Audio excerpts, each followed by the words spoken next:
Do you want to read voice messages on WhatsApp? You can transcribe WhatsApp audio messages into text with just a few simple steps.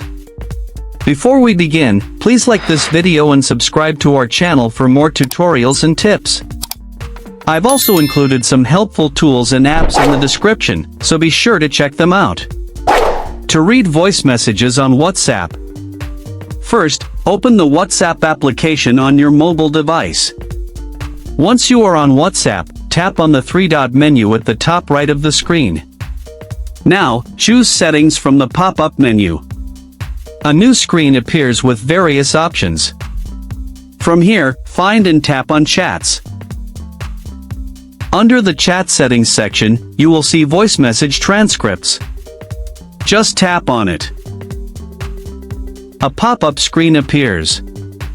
From here, tap on Choose Language. On the new screen, select the language in which you want to read the voice message in text. Once selected, tap on the Setup Now button. Now, go back to the chat list and open the chat with the person from whom you want to read the voice message. On the chat conversation screen, find the voice message you want to read as text.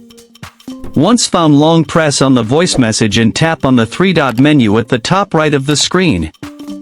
From the drop-down menu that appears, choose Transcribe. Now, WhatsApp will convert the voice message into text, and you can read it easily.